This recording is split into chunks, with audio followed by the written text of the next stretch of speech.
Hello students, welcome to the standard 10th English first language grammar topic. Students, today we are going to discuss the topic as soon as, no sooner and hardly. These topics are asked in transformation of the sentences, that is called do as directed. Here today we should properly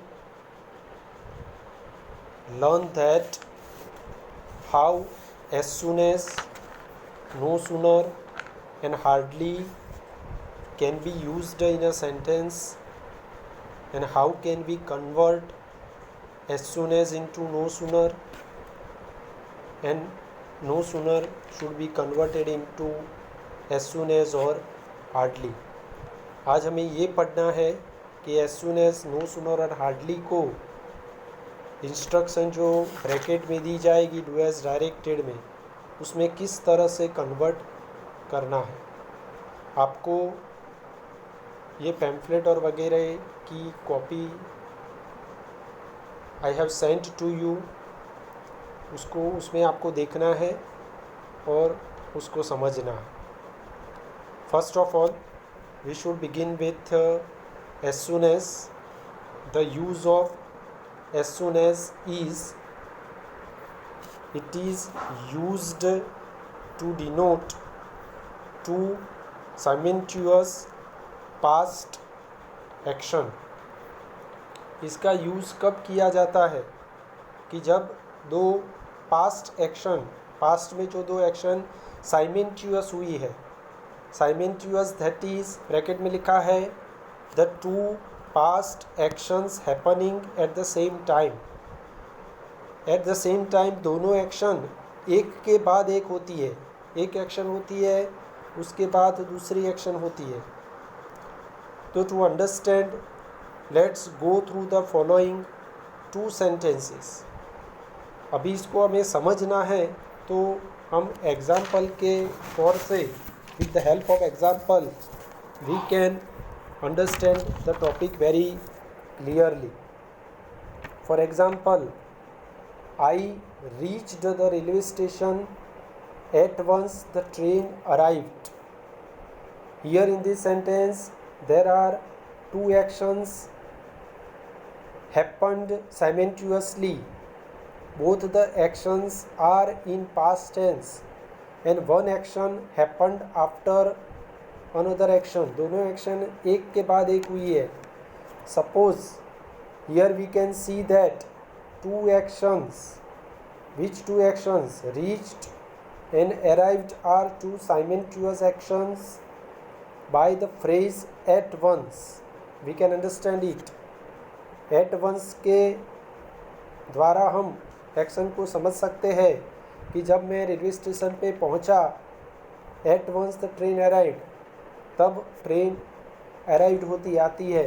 तो दोनों actions reached and arrived, both of the actions show past tense and this two simultaneous actions happened one after another. एक के बाद दूसरी action होती है. Here as soon as can be used to combine two sentences. अभी ये जो दो सेंटेंसेस है, I reached the railway station, the train arrived, अभी इस दो सेंटेंस को हमें कंबाइन करना है तो एज सुन एज की मदद से कंबाइन कर सकते हैं by maintaining the same meaning. We are not going to change the meaning. We must remember that meaning must not be changed.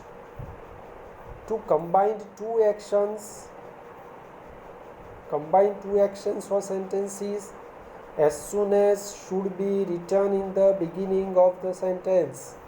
That shows the first past action. जब इस दो sentence को कंबाइन करना हो as soon as से, तो हमारी जो पहली एक्शन हुई है which is the earlier action, which is the first action happen in the past, the first action happen in the past is I reached the railway station. उसके आगे हमें एज सून एज लिख के उसको connect करना है। Therefore our answer is as soon as I reached the railway station the train arrived. तो हमें याद रखना है कि जब भी दो एक्शन, एक एक्शन के बाद तुरंत दूसरी एक्शन होती है, तो पहली एक्शन के पहले हम एज सून एज लिखते हैं, फिर कॉमा करते हैं, फिर दूसरी एक्शन लिखते हैं। ओके, द फॉर्मेट यहाँ पे लिखा है। What is the format of this as soon as? The format of the as soon as is as soon as, then earlier action, comma, later action. ठीक है। अभी दूसरा जो कंजक्शन है, दूसरा जो टाइम बताने वाला कंजक्शन है वो है no sooner.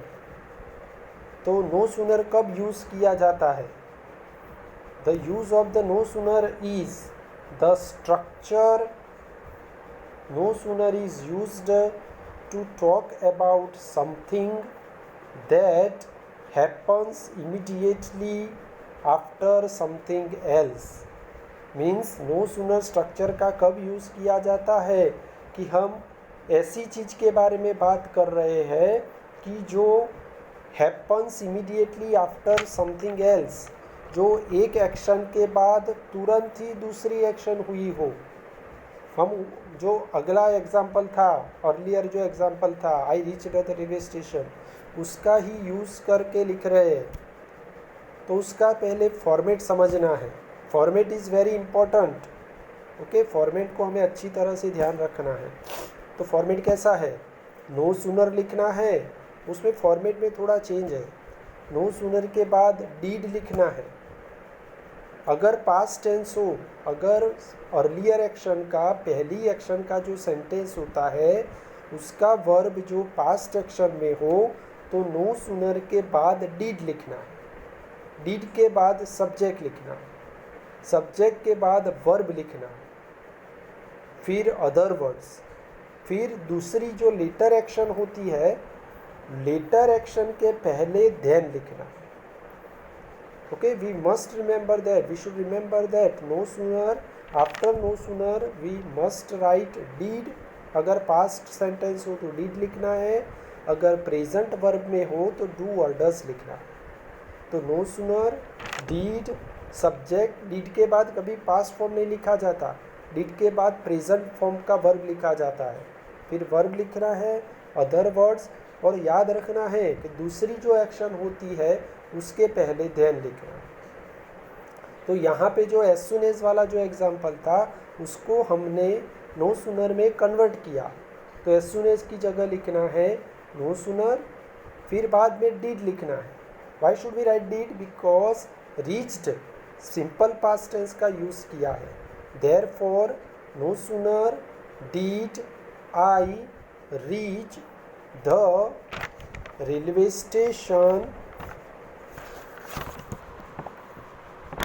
Station then the train arrived. ठीक है स्टूडेंट, तो यहाँ पे आपको पता चल जाएगा कि नो सूनर के बाद डीड लिखना है, डीड लिखने के बाद आपको दूसरे जो सेंटेंस है उसके पहले देन का यूज़ करना है। ठीक है, तो यहाँ पे हम ये थोड़ी इंस्ट्रक्शन है उसको पढ़ लेते हैं कि when no sooner goes at the beginning of the sentence we use an inverted word order। Word order को थोड़ा इन्वर्टेड करके लिखना है। मतलब क्या हुआ? That means the auxiliary verb did, do और does goes before the subject। देखो, नो सूनर के बाद did लिखना है, फिर सब्जेक्ट लिखना है। तो मतलब जो हमारा वर्ड ऑर्डर हुआ उसको इन्वर्टेड करके लिखना है। इन्वर्टेड करके लिखना है उसका मतलब ये हुआ कि उसको आपको इन्वर्टेड पहले सब्जेक्ट के पहले डीड और डज लिखना है। अभी डीड कहाँ लिखोगे? तो use did when the first past event is given. जब पहला पास्ट इवेंट दिया हो तो आपको डीड लिखना है। यूज़ डू और does when the first present event is given. अगर पहली जो इवेंट है वो प्रेजेंट में है तो डू और डज को लिखना है। और अगर वो जो इवेंट है वो पास्ट में है तो आपको